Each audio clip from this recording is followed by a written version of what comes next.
شاه محمود قریشي د عمران خان صاحب سره ډېره غټه دوکه کوله خو په هغه پلانینګ کې الله جل شانه هغه ناکام کو. جناب پرویز خټک صاحب چې کومه پاور شو کړی د ملګرو نو د هغه پاور شو باره کې هم ستاسو سره اپډیټ مخې تقدم. بل طرف ته ملګرو شمالي وزیرستان یو ځل بیا په وینو سور شو. راځم د نن ورځې چې کوم اهم ترین اپډیټ دي هغه ستاسو سره شریک کومه خو ویډیو د ټولو ملګرو سره شیر کړئ. د پرویز خټک صاحب چې کومه پاور شو پرون شوې د ملګرو نو اول خو دا چې څومره هم چینل والا په هغې باندې ویډیو کړي دي او هغې له تمنیل جوړ کړی دی نو د سیټ کې تاسو ته ښکاري چې په هغه تمنیل کې د پی ټي آی چې کومې غټې جلسې وي نو د هغې پکچر راغستی شوي دي او یو ګوټ ته لګولی شوي دي ځکه چې د جناب پرویز خټک صاحب چې کومه پاور شو وه نو هغو د نوښار خلکو داسې ناکام کړه چې زه وایم انشاءالله العزیز چې بلې جلسې ته بیا ډډه هم نه لګي. په دې جلسې یا ویډیو ما کته ملګرو په دې ویډیو کې دې سیټ کې تاسو ته ښکاري چې پرویز خټک صاحب دومره پریشان و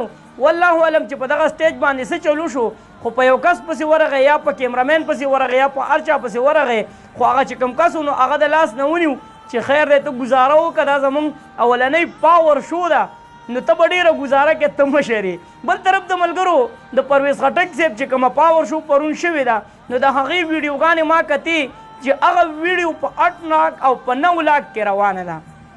وجه څه ده ملګرو چې دومره ډېر ویورز اخیستي دي ځکه ملګرو په دغه ویډیو باندې ما وکته چې 8000 او 9000 کمنټس شوي دي خو دغه 8000 او 9000 چې کوم کمنټس دي نو هغه د پرویز خټک خلاف دي. نو د دې وجې دغه چې کومې ویډیوګانې دي دا په 8 او په 9 لاک کې روانې دي خو که دلته موږ تاسو سره د عمران خان صاحب اپډیټ مخې تږدو او دغه چې کوم میشن دی هغه مخ په وړاندې باندې روانېدو کوشش کړی دی نو دلته تاسو هلته غلط کمنټس ته وزګار یې خو دلته کې حق او سچ کمنټس ته نه یې وزګار چې کم از کم زموږ دا چې کوم اواز دی او دا کم میشن دی نه دا مخ په وړاندې باندې لاړ شي. خو اوس راځو د جناب پرویز خټک صاحب چې کوم الفاظ نو اول هغه دا الفاظ چیرې عمران خان صاحب به کې پی کې یادوله چې ما کې پی کې له ډېره ترقي ورکړې ده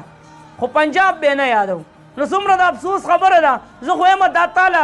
دا خبره اډو کول پکار نو ځکه چې ته پښتنو ته مخاطب وي او هغه پښتنو ته تا ویل چیرې عمران خان صاحب کې پی کې له ډېره غټه ترقي ورکړې ده نو دا خو یو د اعزاز خبره ده چې کې پی کې له عمران خان صاحب ترقي ورکړې ده په دې تالم خوشحالي پکار ده او دا تا ده چې مخامخ کم ناستو نو دوی لم پې خوشحالي پکار وه چې تا دا خبره په داسې طریقه کوله چې عمران خان صاحب صرف کې پی کې مني او نور پنجاب او دغه سیډونه نه مني پاتې شوه د پنجاب او د لاهور د دغه سیډونو خبره نو دا صحت کارت چې کوم و نو دا یوازې د کې پی کې دپاره نو دا ټول پاکستان دپاره و چې کومې مسافرخانې وي نو دا یوازې په کې پی کې نه وي جوړې شوي دا په ټول پاکستان کې جوړې شوي وي او ستا دا پښتانه چې دلته کې به د مزدورۍ په غرض پنجاب ته لاړل نو په هغه مسافرخانو کې به هغوی شپې کولې خوراک به ورته پرې میلاوېدو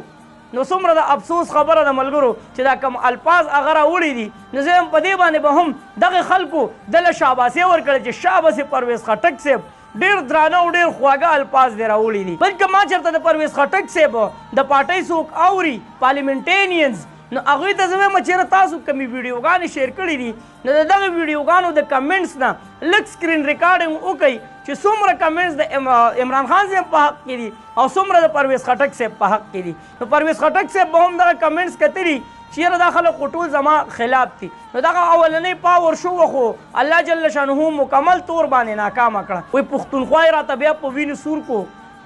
د بمونو سوداګره خدای دې واخله به زقه شعرونه به وایو صحیح د ملګرو او په دې باندې به خپل بړا صوباسو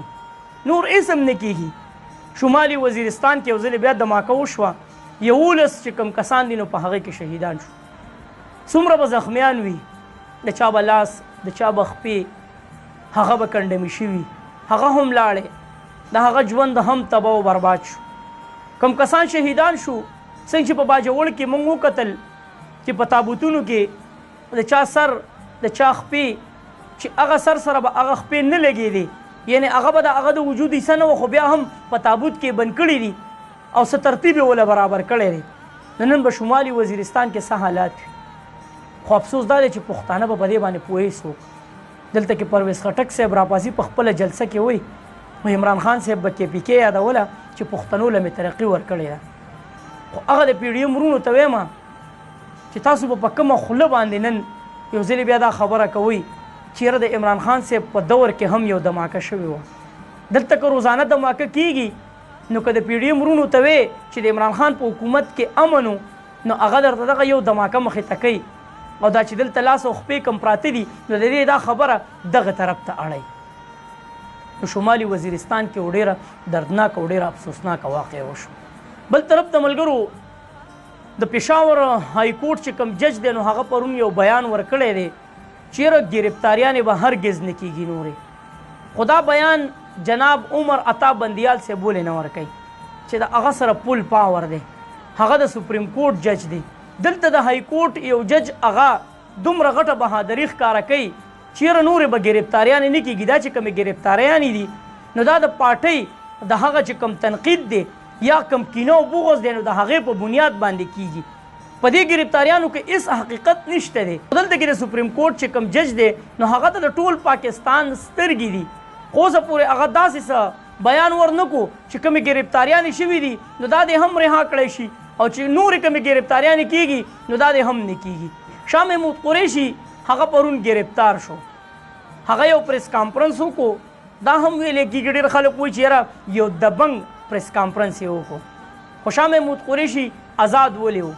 دوه وجې کېدی شي د د ګرفتارۍ ملګرو. د چې کوم میشن حواله شوی و چې دا په یو میشن باندې راایستلی شوی چېرې ته عمران خان رضا کا چې تاله دا د دې پارټۍ دا صدارت درکړي چیرمني دله درکړي. په هغه میشن کې هغه ناکام شو ځکه عمران خان یو داسې سړی دی چې هغه یو خبره وکړي بیا په هغه خپل موقف باندې ولاړ وي. نو هغه د اوسه پورې عمران خان رضا نه کو په دې خبره چیرې د پارټۍ چې کوم صدارت دی یا چیرمني ده هغه د شاه محمود قریشي ته میلاو شي. د کېدای شي د دې وجې هم شاه محمود قریشي نیولی شوی. بل طرف د ملګرو دا هم ده چې په سوشل میډیا باندې ډېر غټ تنقید روان و چیرې شاه محمود قریشي په چینلو هم راځي په سرکاري چینلو هم راځي په هغه باندې پابندي نشته دی چې هغه هم د پی ټي آی سره تعلق ساتي او په دې نورو باندې پابندي ده. آیا وجه څه ده چې شاه محمود قریشي نه نیولی کېږي؟ نو دا هم ویلی کېږي چې کېدای شي د دې وجې شاه محمود قریشي جیل ته دننه کړی. چېرې ته څه وخت دپاره جیل ته دننه شه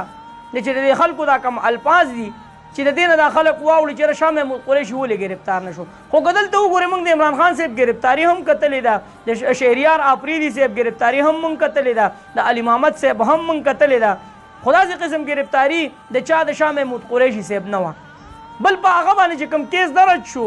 نو هغه د سایپر و. د سایپر حوالې سره په عمران خان صاحب او په ده باندې په دواړو باندې کیس درج شو. خو کیس ډېر زیات معمولی دی او بې بنیاده دی. بې بنیاده دا دی ملګرو چې دا ویل کېږي په دغه کیس کې چېرې سایپر ولې عمران خان صاحب دغه خفیه چې کوم سایپر دی نو هغه ولې عمران خان صاحب عوامو ته شو کو دا قانون خلاف ورزي وکړه. اول خو دا دوی سایپر د سره مني نه چې دا شته نه. بل طرف ته دا خبره کوي چې عمران خان صاحب یو خفیه چې کوم خط دی نو هغه عوامو ته ولې پیش کو. دا خو خفیه و، دا خو خلک نه شایع کوي. خو دلته دا د افسوس مقام دی چې په دې باندې دوی نه پوهېږي چې عمران خان هغه خط نه دی مخې ته کړی. هغه د هغې چې کوم تحریر دی د هغې چې کومه خلاصه ده نو هغه عوامو ته مخې ته کېښودله او په هغه خلاصه کې هم هغه داسې الفاظ مخې ته نه دي راوړي څنګه چې د امریکې د دغه یو غټ ویب سایټ نه دغه سایپر لیک شو په هغې کې چې کوم الفاظ وو نو تاسو به په جلسو کې د عمران خان داسې الفاظ نه یې اورېدلي. د هغې باوجود هم په عمران خان باندې دغه کیس درج شو نو دغه هم بې بنیاده دی. خو آیین او قانون خو خیر خیریت دی. نو دا ویلې کېږي که چېرې په 22 تاریخ باندې د عمران خان دپاره فیصله راشي نو دوی ورته کیسونه تیاروي چې ډایرکټ عمران خان په بل کیس کې مونږ جیل ته دننه کوو. شاه محمود قریشي د غدارۍ اندازه تاسو د دې نه هم لګولی شئ ملګرو چې شاه محمود قریشي دومره ورځې د جیل نه بهر و. څنګه تاسو وګورئ علي محمد صاحب، شهریار آفریدي صاحب چې هغوی پریس کانفرنس ونه کو او هغوی هغه غلامي تسلیم نه کړه نو د دې وجې په هغوی باندې څومره تکلیفات تیر شو. خو دلته که شاه محمود قریشي سره یو معاهده شوي نو که چېرې دا د عمران خان سره حق او سچ وی نو ده به په حقه ټایم باندې ویلي و چېرې زه جیل قبلومه خو ګوره زه دا خبره نه تسلیمومه. بل ملګرو د عارف علوي صاحب حوالې سره هم دا راځي چې یاره پرون هغه یو 2 بیلونو باندې دستخط وکړو. هغه 2 بیلونه آلرډي د عمران خان خلاف دي. نو صدر عارف علوي صاحب ته هم د خلکو ډېرې زیاتې سترګې وي چېرې د عمران خان صاحب دپاره به څه وکړي. خو اسم صدر عارف علوي صاحب د عمران خان صاحب د پاره ونه کړل دغه ملګرو یو څو اهم ترین اپډیټ تاسو سره مې شریک کړل ویډیو د ټولو ملګرو سره شیر کړئ تاسو را سره کمنټس کې خپل رائے لازمي شریک کړئ چرته مې الله خاد آباد او خوشاله ساته اخر کې واس پاکستان زنده باد مسلمان زنده باد تل دی آباد دی زموږ وطن پاکستان دی او مسلمان دی الله پامان